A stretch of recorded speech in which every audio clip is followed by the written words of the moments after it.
All right, guys, just want to welcome back to the Gridiron Gurus podcast. Today, I'm going to be doing my NFL offensive player free agent predictions ahead of the new league year beginning Monday afternoon. Starting with the quarterbacks, Kyler Murray, the top guy available.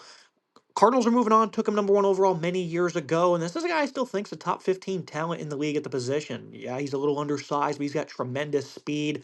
He's got a great arm. He can really throttle it downfield. And people have been talking about his baseball career once again, and there's a reason why he was taken top 10 in the MLB draft is because he has a phenomenal arm, and I don't think that's on the table, him going to the athletics by any means, but it was something that was a topic of discussion by some people this past week. Murray, though, is a tremendous talent, and I still think there's a lot of untapped potential. And at this point in his career, he's really just struggled to be a winner, and durability's been a major problem. So that's why people have forgotten about him. His numbers have been pretty respectable, and he's been pretty impressive when he's been playing. The last 2 out of 3 years, though, injury shortened seasons, and that's a big reason why, again, people have kind of forgotten about him. Back in 2024, he was healthy, 3,800 yards, 21 touchdowns, lost a lot of close games that season. This past year, obviously, he didn't play much at all in a couple of games, so he wasn't on the field really at all. So this is a forgotten player, one that I think can really accomplish a lot still moving forward. And if he wants to take his career seriously moving forward, I think working with Kevin O'Connell is the best way to do it. You've seen what he's been able to do with a lot other quarterbacks across his tenure. JJ McCarthy, a guy who got the start this past year after being taken in the first round, a guy that really struggled, really didn't show much when it came to his development. Still a young guy, and he could still potentially carve out a nice career in the NFL, but forcing him into action is not the recipe for success for the Vikings. This is a team that has a great defense, offensive line's really good, phenomenal wide receivers, including Justin Jefferson. And if you can bring in a quarterback like Kyler Murray that will get him the football, that's going to definitely boost his morale, and it's very low. This past year was awful for Jefferson. He was not getting targets, was not producing at the rate that we're accustomed to seeing just because they had limitations at the quarterback position. And that's a guy who, if they opt to roll with J.J. McCarthy another year and he doesn't start to progress, he's absolutely probably going to request a trade out of Minnesota. So this checks a lot of boxes. Don't have to pay him a whole lot. About $1.5 million, I think, makes a lot of sense because the Cardinals, with him being released, they still owe him about $37 million in total cash. So no one's really going to have to go out here and pay up in terms of getting a contract for Kyler, a 1 year deal, a bit of a prove it deal, of course. He can eventually work his way back into another $100-200 million deal with a phenomenal season here. So I think this makes so much sense for the Vikings and for Kyler for him to get back on track. The Cardinals getting his replacement, Malik Willis. This is a guy that a lot of people are saying could potentially get offers of $30 million a year, which I think would be ridiculous. He had those two starts late in the year against Chicago and Baltimore. He looked good, completed 80+% in both of those games, had 288 and a touchdown against the Ravens in that game, had an elite showing in that one. This is a guy who was a dual threat quarterback, has really progressed clearly in that system that the Packers provide, which is a very simple system for the quarterback position as well. They have a nice supporting cast. So even though he had those impressive games and he was also able to showcase his athleticism because he had two rushing touchdowns against Baltimore as well, I still think that two starts doesn't make a trend, and I think that $10 million, $20 million per year, that is, would be a better baseline contract for him over 2 years, going from one Lafleur to the other. Mike Lafleur, he's the head coach now for the Cardinals. This is a guy who's the offensive coordinator for the Rams the past couple of seasons, and everyone that seems to come from that McVay tree really blossoms as a head coach, or really just a coach in general, right? So I think that this makes a lot of sense. He could potentially go to Miami or the Browns. Maybe if he wants to win now, the Browns would make the most sense. But I think the Cardinals of Trey McBride, Marvin Harrison, James Conner's coming back, an offensive line that looks like it's going to keep getting better. I think the best opportunity to succeed would be with Arizona, and he could work his way into being the long-term starter there. Miami, they're still in a deep rebuild. They're probably going to keep offloading assets. The Browns, I mean, their offensive line is in complete flux of everyone being a free agent. Don't have a whole lot of weapons, and it's cold. Why not go down in Arizona, beautiful city, a dome with a great offensive coach? I think that makes a lot of sense. And if I was Willis, I would certainly have Arizona top of my list. $20 million a year, though, not 30. Daniel Jones, I think he's going to get a very similar deal to what Sam Darnold got, 3 years, 100 million. This is a guy that really proved his worth and how good he really is. Never really showed this type of upside with the Giants. Instantly goes to Indianapolis, and this offense over the first half of the year was just a rocket ship. These guys could not be slowed down. Things started to fall apart a little bit towards the back part of the year. His play was still pretty impressive. They're starting to play some tougher defenses. Had three interceptions against Pittsburgh. Didn't have a great game against Houston. Then against Jacksonville, he ended up getting hurt in that one, which ended his season. He was trying to battle through a leg injury, ended up creating another one instead. So this is a guy that was playing really good football, over 3,000 yards on the season, 19 touchdowns.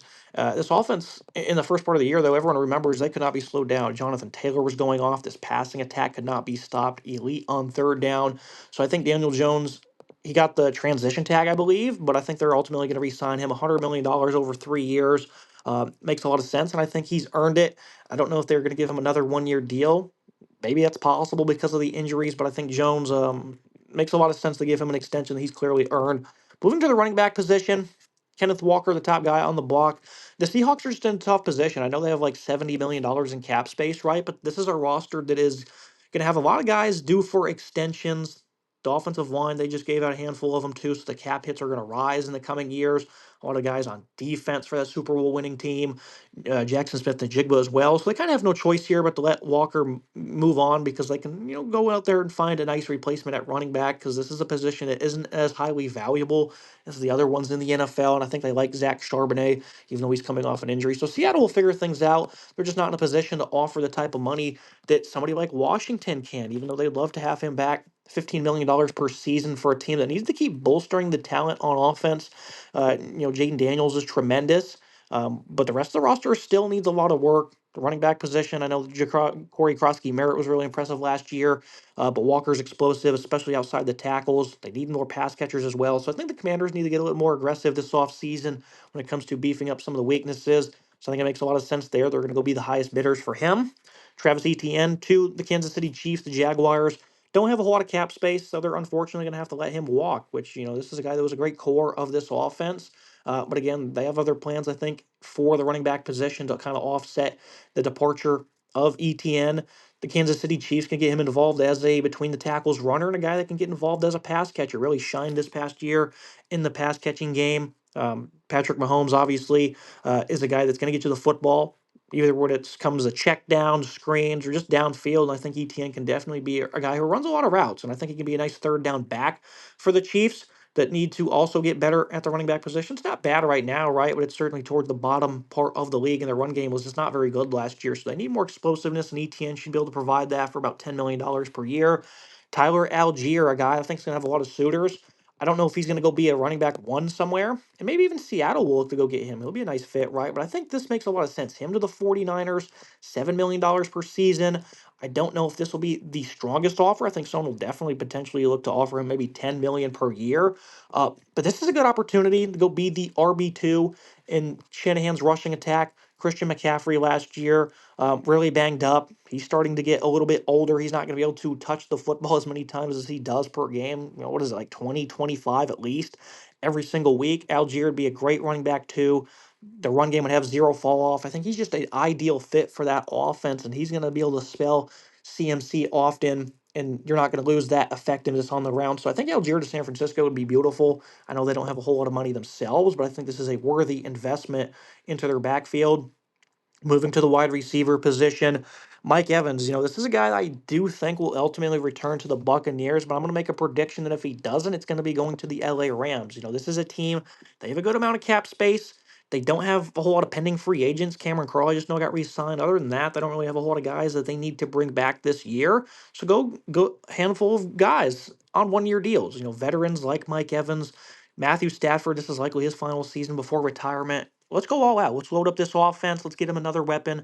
Him, Devontae Adams, Puka Nakua, be an absolutely stacked receiving group. $15 million a year to come out to the Rams and give Mike Evans a chance to compete. The Buccaneers, this is a team that can definitely make the playoffs, but can they win the Super Bowl? I'm not sure. And I know the Rams absolutely are going to be one of those top three teams that compete next year for it. So I think this is a very intriguing play that no one is talking about. Evans to the Rams. I think it makes a lot of sense because if he's going to leave Tampa Bay, it's going to be for a team that gives him a chance to win. Rams checked that box in every category. Jawan Jennings to the Patriots. This is a guy who is not going to be returning. He decided to bet on himself, turned down numerous extensions by San Francisco because he wanted to hit free agency. The New England Patriots, they've been incredibly aggressive in trying to find a wide receiver one. They do have a very nice group of young pass catchers, but no one that's really going to emerge as a superstar, right? It's going to be a nice supporting cast with somebody like Jennings at the forefront. 2,800 yards, 23 touchdowns over 5 seasons with San Francisco. I think he's going to get paid in that 80 to $100 million range, and I think the Patriots are going to be the top bidder here. A guy who can really work in short yardage, has nice hands, nice effectiveness towards the sticks. He's a good playmaker overall, 6'3", 212 pounds. They just released Stephon Diggs, who had a good season, but I think there's a lot of stuff off the field going on with him, and I just want to be clear of all those distractions.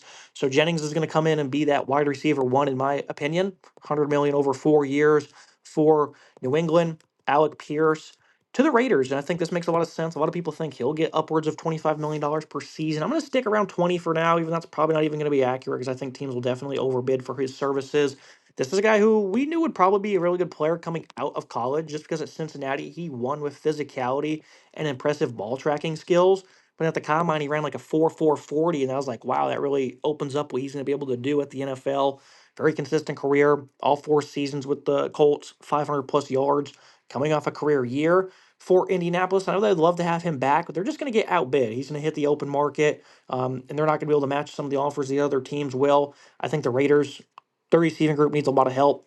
Fernando Mendoza's about to get drafted in. I know Brock Bowers is tremendous, right? But you need more than just one tight end to make your rookie quarterback come in and progress well and be comfortable. So Clint Kubiak, I think he's going to tell his staff to go out there and be aggressive in the pursuit of Alec Pierce. I think he'll ultimately be a Las Vegas Raider. And then Wan'Dale Robinson, I think the Falcons also are a team that can continue to upgrade its receiving group. Drake London, of course, one of the top in the NFL. But other than that, they don't have anyone that can really complement him. And I think Robinson in the slot would be a nice change of pace pass catcher, also coming off a career season. 45 million over 3 years for him. Really shines as a downfield target and a guy who can win with yards after catch. So I think Wan'Dale Robinson to the Falcons makes a lot of sense as well. Moving to the offensive line, we'll start with the offensive tackles. Interesting class here because you have some high level guys, you got some mid level players. But for the most part, it's guys that are going to be looking for paydays. Rasheed Walker, 4 year, $80 million. I think this makes sense for the Browns. They're going to go out there and get somebody big on this offensive line because I got money to spend and everyone's departing. Rasheed Walker, he's played well. I don't know if he's played enough to be like a bookend tackle type pay. So I think you can get a guy like this for relatively cheaper than what the average left tackle will command. 3 good years for Green Bay. Um, did allow 5 sacks last year, which in the NFL is not no blemish there. You play like 17, 18 games. But at times he just was not as consistent in pass protection. I think Cleveland's going to make a lot of sense for him. About $20 million. You look at another guy in Braden Smith, the Houston Texans. Their offensive line is really been a problem for them the past couple of seasons, and I think it's been big time in the regression of CJ Stroud. I think CJ deserves a lot of that blame as well. But the offensive line's been far from perfect. This run game, with the addition of David Montgomery and Woody Marks' emergence last year, should really start to take shape.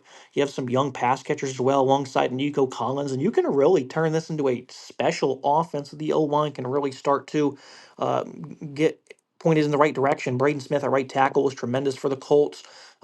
Really, his entire career since 2018. This is an Iron Man of the sport. He seems to always be playing long into the season. I know has missed a couple of games here and there over the last couple of seasons. Not the most durable guy in the world, but he's a tough player. Really sound in pass protection. I think he's going to get another nice contract, 68 million over 4 years.